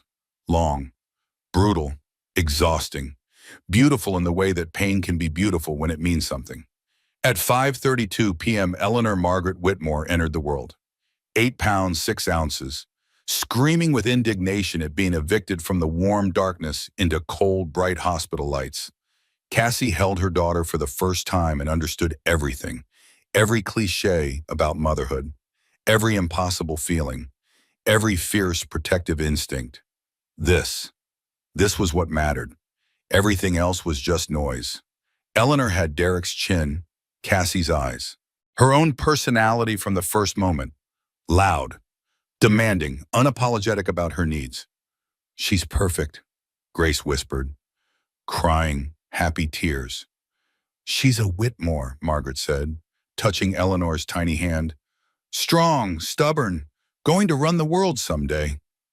Ethan just stood there, speechless, looking at his niece like she was a miracle, which she was. Derek came to the hospital the next day. He was allowed supervised visitation. Court-ordered, lawyer negotiated. Cassie received him in her private room, Eleanor asleep in her arms. She's beautiful, Derek said. He looked older, worn, like the last 3 months had aged him 5 years. Yes, she is. Can I hold her? Cassie considered. This was his daughter, too. Biology didn't care about betrayal. Genetics didn't require good character. Not today, she said, but we'll arrange visitation through lawyers, supervised at first, gradually building to unsupervised as you prove you can be trusted. We'll see how it goes. Cassie, I'm sorry. For everything. I was stupid and arrogant, and I threw away the best thing in my life. Yes, you did. Is there any chance we could? No. The word was firm, final, free. But there's a chance you can be a good father. Not to me, I'm done, but to Eleanor. That starts with being honest, with her and with yourself, with taking responsibility, with showing up consistently. I hope you figure it out, for her sake. I want to try, then try, prove it. Don't tell me. Show Eleanor. She's the one who matters now. He reached out like he was going to touch her hand, stopped himself, nodded, left. Cassie didn't watch him go, kept her eyes on Eleanor, on the future, on what came next. 3 days later, she brought Eleanor home, to her apartment, to the nursery she'd prepared alone, to the life they'd built together.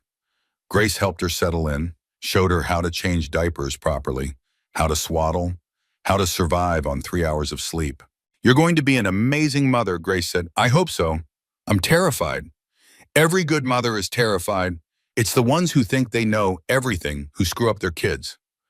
The first 2 weeks were a blur, feeding every 2 hours, no sleep, no showers, no sense of time, just survival. But even through the exhaustion, Cassie felt something she hadn't felt in years. Joy, pure, uncomplicated joy. Eleanor was hers, entirely hers. No one could take her, no one could threaten her. She was safe, protected, loved absolutely. At 2 weeks old, Eleanor smiled for the first time. A real smile, not gas, not coincidence. A smile, Cassie cried. Happy tears, grateful tears. This is what everything was for, tears. Mirror technique moment. Sitting in the dark at 3 a.m. feeding Eleanor, Cassie realized she was singing her mother's lullaby, the one Margaret sang to her as a child. The melodies she'd forgotten she knew, passed down through generations of Whitmore women, who spent 5 years making herself smaller and smaller, trying to fit into Derek's idea of who she should be. That woman was gone, burned away in the fire of betrayal and transformation. In her place, someone stronger, wiser, more herself than she'd ever been. Derek's trial had ended last week. 15 years in federal prison, 50 million in restitution, complete social destruction. Cassie had testified, calmly, clearly, told the truth without emotion or drama, let the facts speak for themselves. When it was over, the prosecutor thanked her. You saved a lot of families. That matters. It did matter. More than revenge. More than winning. More than watching him lose. Saving people mattered. Choosing integrity mattered. Refusing to be victimized mattered. That was justice. That was power. That was everything. We're going to be just fine, Cassie said to Eleanor, to herself, to the woman she was who thought love meant shrinking. Actually, we're going to be better than fine. We're going to be free. The baby slept. The sun rose. The story continued. But the cage was empty now, and Cassie finally remembered how to fly. 6 months later, Cassie stood in front of 300 people giving a keynote speech at a women in business conference. I used to think being chosen was the ultimate achievement, she said. I walked away from billions of dollars to prove I could be loved for myself. And I did find love, or what I thought was love. Turns out it was just another beige with prettier bars. The audience listened, silent, attentive. When my ex-husband served me divorce papers while I was 6 months pregnant, I thought my life was over. I thought I'd lost everything. I thought being abandoned meant being destroyed. But I learned something, being underestimated is a strategic advantage. Being dismissed means people stop watching you. And when people stop watching, you're free to become dangerous. Laughter rippled through the crowd. I'm not telling you to get divorced. I'm not telling you to blow up your life.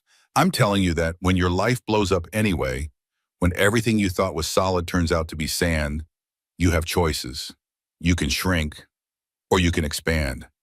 You can accept other people's narratives about who you are, or you can write your own story. Choose expansion. Choose your own story. Choose yourself. The applause was thunderous. Afterward, women lined up to talk to her, to thank her, to share their own stories of underestimation and triumph and survival. One woman in her 50s grabbed Cassie's hand. My daughter is in an abusive marriage. She won't leave because she's afraid. Can I give her your number? Better than that, Cassie said. Give her my email. I'll connect her with resources, legal help, financial planning, a network of women who've been there. She doesn't have to do it alone. Another woman, younger, maybe 25. I'm about to walk away from my family's business to marry someone. After hearing you speak, I think I might be making a mistake. Don't let me make your decisions for you, Cassie said carefully, but ask yourself this. Does he celebrate your ambition? Or does he need you to be less so he can feel like more? One is love, the other is control. Learn to tell the difference. By the time Cassie left the conference, she had 17 new contacts, 17 women who needed help, guidance, mentorship, a hand up. She couldn't save everyone, but she could try. That became her side project. Cassie's Collective, they called it. A private network of women helping women. Legal resources, financial advice, career mentorship, emotional support. It started with 20 women. Within 6 months, it was 300. Within a year, 3,000. Women protecting women. The most revolutionary act there was. Eleanor turned 18 months old, started walking, started talking, started asserting her considerable will. No became her favorite word. Mine was a close second. She's very strong-willed, the nanny said diplomatically. She's a Whitmore, Cassidy replied. Strong-willed is a feature, not a bug. Derek had supervised visitation every other weekend. He showed up mostly, tried mostly, was adequate mostly. Eleanor tolerated him, didn't cling to him, didn't cry when he left, just accepted him as a fact of her life without much emotional investment. She doesn't love me, Derek said during a custody review meeting. He looked sad, diminished. Prison had broken something in him. She lights up when she sees you, but with me, she's just tolerant. Love is earned, Cassie said. Not unkindly, just truthfully. You can't demand it. You can't manipulate it. You have to show up consistently. Be reliable. Be present. Put her needs before yours. That's how you earn it. I'm trying. I know. Keep trying. Maybe someday it'll be enough. They weren't enemies anymore. Weren't anything really. Just two people co-parenting a child, doing their best, mostly failing, occasionally succeeding. That was enough. Grace had a baby 6 months after Eleanor's second birthday. A boy, 8 pounds even. Perfect. Cassie held him in the hospital, looked at her friend, saw the exhaustion and joy and terror and love all mixed together. It's worth it, right? Grace asked. All of it. Every second, even the hard parts, especially the hard parts. Do you ever regret it, having Eleanor with Derek? Wish you'd waited for someone better? Never. She's exactly who she's supposed to be. And I'm exactly who I'm supposed to be. We found each other exactly when we needed to. That's not regret. That's fate. 2 years after the divorce was finalized, Cassie attended a charity gala. Black tie, Manhattan. The kind of event where deals get made and alliances form. A man approached her at the bar. Distinguished. Early 50s. Kind eyes. No wedding ring. Cassandra Whitmore, he said, I've been hoping to meet you. I'm Robert Kensington. I run the foundation that funds your women's collective. Mr. Kensington, thank you for your support. We couldn't do this work without you. Call me Robert, and I should be thanking you. You're doing revolutionary work, changing lives, building power structures that include women instead of excluding them. That matters more than money ever could. They talk for an hour about the collective, about justice, about power dynamics and systemic change, and how to build something better than what exists. He was smart, funny, engaged, listened more than he talked, asked questions that showed he'd actually read her work. When he asked for her number, she gave it. When he called 3 days later, she answered. When he asked her to dinner, she said yes. Is it too soon? She asked Grace. It's only been 2 years. Am I ready for this? Only you know if you're ready. But Cassie, you're allowed to be happy. You're allowed to want things. You're allowed to let someone in. You don't have to be a fortress forever. The first date was coffee, safe, public, no expectations. Robert was easy to talk to, asked about Eleanor, about work, about her life. Didn't try to fix anything, didn't offer unsolicited advice, just listened. I should tell you, Cassie said, I'm not good at this. Dating, being vulnerable, trusting people. My ex-husband did a number on me. I read about it. The whole country read about it. And for what it's worth, I think you handled it with more grace than most people could manage. I didn't feel graceful. I felt like I was drowning. Grace isn't about how you feel. It's about how you act despite how you feel.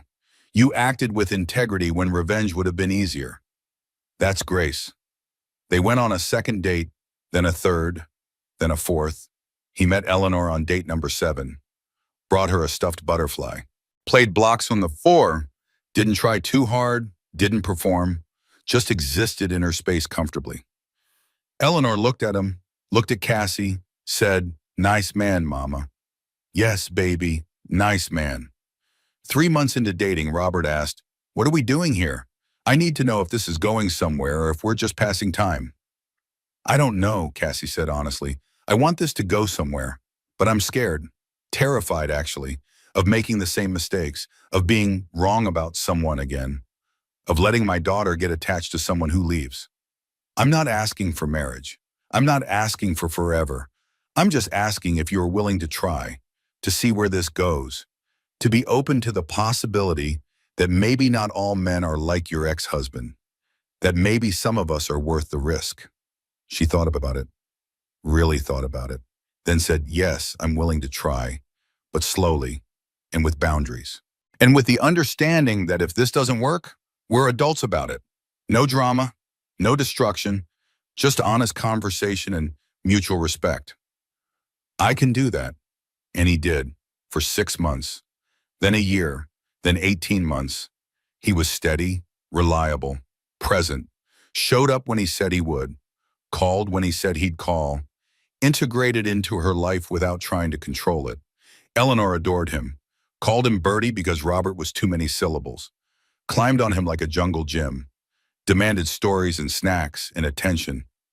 And he gave it, freely, without resentment, without keeping score. Is this what it's supposed to feel like? Cassie asked Grace 2 years into the relationship. This easy? This calm? Yes, that's what healthy feels like. You're just not used to it because you spent 5 years in chaos pretending it was love. On Eleanor's 3rd birthday, Robert proposed. Not dramatically, not at the party, just the two of them after Eleanor went to bed. I love you, he said simply. I love Eleanor. I love the life we're building. I want to make it official. But Cassie, I need you to know something. I'm not asking you to make yourself smaller. I'm not asking you to choose between your career and our relationship. I'm not asking you to be anything other than exactly who you are. I'm just asking if you want a partner. Someone to share the load, to celebrate the wins, to weather the losses. That's all I'm offering. Partnership. Nothing more, nothing less. She looked at the ring. Simple, elegant, perfect. Can I think about it? Take all the time you need. I'm not going anywhere.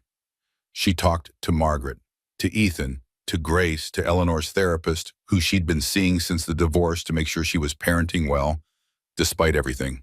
Everyone said the same thing. This one's different. This one's good. Don't let trauma from the past rob you of happiness in the present. She talked to Eleanor.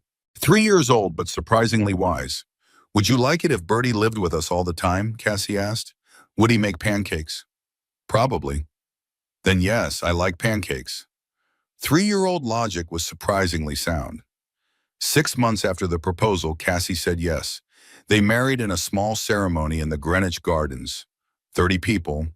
Eleanor as flower girl, Grace as maid of honor, Ethan giving Cassie away. Margaret cried. Actual tears. I didn't think I'd cry at another one of your weddings, but this one feels different. This one feels right. It is right, Cassie said. Finally. The vows were simple, honest, real.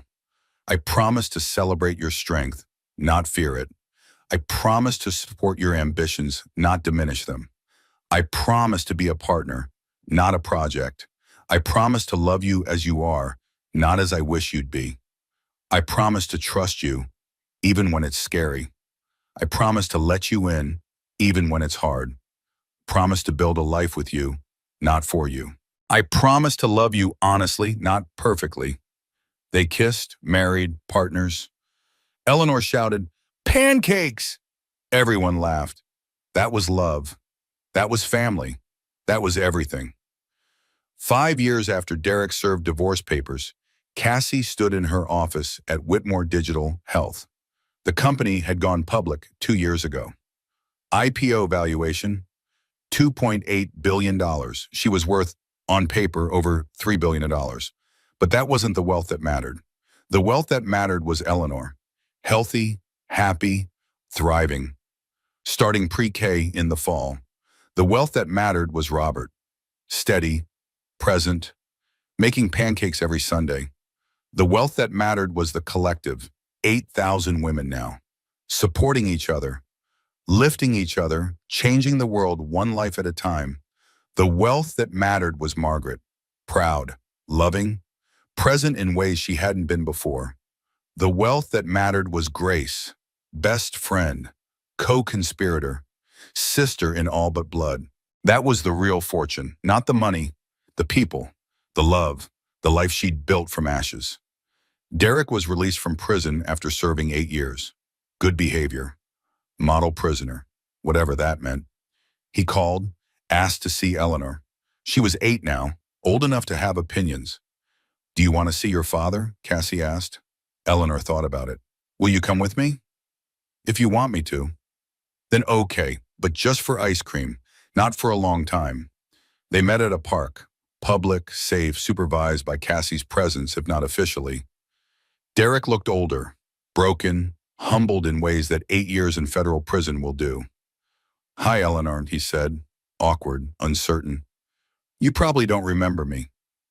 "I remember," Eleanor said. "Mama showed me pictures. You're my biological father, but Bertie is my dad." Mama explained the difference. Out of the mouths of children, Derek's face crumpled, but he held it together. "That's fair. That's more than fair. I wasn't there. I made mistakes. I hurt people. I hurt you and your mother. I'm sorry." "It's okay," Eleanor said, with the magnanimity only children possess. "People make mistakes. Mama says what matters is if you learn from them." They ate ice cream, talked about school, about Eleanor's piano lessons, about her friends, about nothing important and everything important. After an hour, Eleanor said, "I'm ready to go home now." Derek looked at Cassie. "Thank you for this, for not poisoning her against me. You didn't have to do that." "No, I didn't. But she deserved the chance to form her own opinions. That's not about you, it's about her." As they walked away, Eleanor said, "He's sad, Mama." "Yes, he is." "Because he made bad choices?" "Yes. I'm glad I have you and Bertie. You make good choices." "Not always, baby, but I try. That's all anyone can do. Try to make good choices. Learn from the bad ones. Keep trying." 10 years after Derek served divorce papers, Cassie was invited to give the commencement speech at Columbia Business School. She stood at the podium, looked out at hundreds of graduates, young, hopeful, terrified, excited, ready to conquer the world. "10 years ago," she began, "I was 6 months pregnant, sitting on the floor of my nursery holding divorce papers. My husband had just left me for a younger woman. He'd called me mentally unstable in the press. He was committing fraud I didn't know about yet, and I thought my life was over. I was wrong, my life wasn't ending. It was beginning, I just couldn't see it yet. Here's what I learned. Being underestimated is a gift. Being dismissed means people stop watching you. And when people stop watching, you're free to become powerful. But power isn't about destruction. It's not about revenge. It's not about making your enemies suffer. Real power is about building something so magnificent that your enemies become irrelevant. Real power is about lifting others while you rise, about creating systems that include instead of exclude, about using your platform to amplify voices that have been silenced. Real power is about choosing integrity when compromise would be easier, about choosing truth when lies would be more comfortable, about choosing yourself when everyone else is telling you to shrink. So here's my challenge to you. Don't just build companies, build legacies. Don't just make money, make meaning. Don't just succeed, help others succeed with you. And if someone tries to make you smaller, if someone tells you your ambitions are too big, if someone suggests you should compromise your dreams for their comfort, remember this: you are not too much. They are simply not enough. Now go change the world. I'll be watching, cheering, and funding your ventures through Cassie's Collective. Because women supporting women isn't just nice, it's revolutionary. The applause lasted 5 minutes. Afterward, a young woman approached, 22 maybe, eager, scared, determined. "Ms. Whitmore, I'm graduating today with $200,000 in student debt and a startup idea I'm terrified to pursue because everyone says it's too risky. What would you do?" Cassie looked at her, saw herself 10 years ago, young, uncertain, waiting for permission to be great. "I'd pursue it," Cassie said. "Fear means it matters. Risk means it's worth doing. And debt? Debt is just another problem to solve. You know what's riskier than starting a business? Spending your life wondering what would have happened if you'd tried.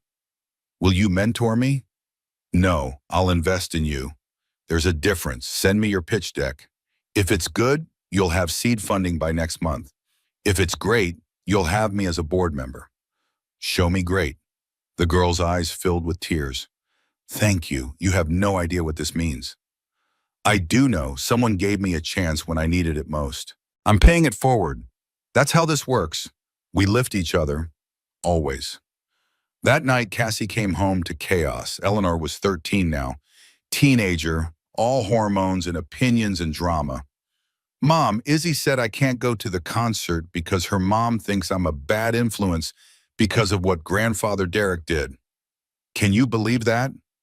Robert was in the kitchen making dinner. Pancakes for dinner because Eleanor had specifically requested breakfast food and Robert could never say no to her. Breathe, Cassie said. First, breathe. Okay, Mom. Second, Izzy's mom is an idiot. Third, you're not responsible for your grandfather's crimes. Fourth, we'll figure it out. How? I'll call Izzy's mom, explain the situation. Remind her that children are not responsible for their parents' mistakes. And if she's still unreasonable, then Izzy isn't a real friend anyway. That's so unfair. You're right, it is unfair. Life is unfair. But here's what you do with unfair. You refuse to let it make you bitter. You refuse to let other people's small-mindedness make you small. You hold your head up and you keep being exactly who you are. That's how you win. Eleanor hugged her, fierce, tight. I love you, Mom. I love you too, baby. Now go wash up. Pancakes are ready. Over dinner, Eleanor said, Mom, do you think I'll get married someday? Maybe, if you want to, if you find someone worth marrying. How do I know if they're worth it? Cassie thought about Derek, about Robert, about the difference between the two. They're worth it if they celebrate your success instead of feeling threatened by it. If they make you feel more yourself, not less. If they handle your bad days with grace and your good days with genuine joy. If they see you as a partner, not a prize. If they love you as you are, not as they wish you'd be. Is that how Bertie loves you? Yes, baby. That's exactly how Bertie loves me. Then I want that. Exactly that. Nothing less. Good. Never settle for less than you deserve. Ever. Robert reached across the table, squeezed Cassie's hand, smiled. This was what she'd been searching for. Not perfection, not fairy tale romance, just partnership, respect, love that didn't require her to disappear. That night after Eleanor went to bed, Cassie stood in her home office, looked at the photos on the wall. Eleanor as a newborn, tiny, perfect, screaming. Eleanor at 1, covered in birthday cake. Laughing, Eleanor at 5, first day of kindergarten. Nervous, excited. Eleanor at 10, piano recital, confident, poised. Eleanor at 13, right now, growing, changing, becoming. And mixed in with Eleanor's photos, other moments, other victories. The day Whitmore Digital Health went public. Cassie ringing the bell at NASDAQ. Eleanor in her arms. The day Cassie's collective reached 10,000 members. Women from all over the country, all over the world. Connected, supported, empowered. The day Cassie married Robert. Small ceremony. Big love the day Margaret officially retired and made Cassie CEO of Whitmore Pharmaceuticals. It's yours now, darling. Don't fuck it up. A life in pictures. A life built from ashes. A life that almost didn't happen because she almost accepted defeat. But she didn't accept defeat. She refused it, chose differently, fought back. And here she was, 14 years after Derek served divorce papers, CEO of a pharmaceutical empire, mother to an extraordinary daughter, wife to a good man, founder of a movement that was changing thousands of lives. She'd won, not because Derek lost, but because she chose to win. That was the difference. That was everything. Her phone buzzed, a text from an unknown number. Ms. Whitmore, my name is Sarah Mendez. I'm 28, 6 months pregnant, and my husband just served me with divorce papers. I saw your TED Talk. I saw your story. I need help. I don't know where else to turn. Please. With the Cassie stared at the message, saw herself 14 years ago, scared, alone, desperate. She typed back, "You're not alone. Call this number tomorrow at 9 a.m. It's my direct line. We'll figure this out together. You're going to be okay. I promise." Because that was the real legacy. Not the money, not the company, not even Eleanor. The real legacy was the lives changed, the women saved, the cycles broken, one woman at a time, one conversation at a time, one act of solidarity at a time. That was revolution. That was power. That was justice. And Cassie was just getting started. So that's how Cassandra Whitmore turned her worst day into her greatest victory. From divorce papers on her pregnant belly to CEO of a billion-dollar company. From mentally unstable to unstoppable. Derek thought he was the main character. Turns out he was just the villain in her origin story. Now I have a question for you. If you were in Cassie's position, what would you have done? Taken the money and run? Or fought back like she did? Drop your answer in the comments. I read every single one. And if this story taught you anything about never underestimating the quiet ones, about refusing to shrink, about choosing yourself even when it's terrifying, hit that like button. Share this with someone who needs to hear it. And subscribe because I've got more stories like this. Stories about ordinary people who refuse to accept defeat. The revolution is quiet, but it's happening, and you're part of it. See you in the next story.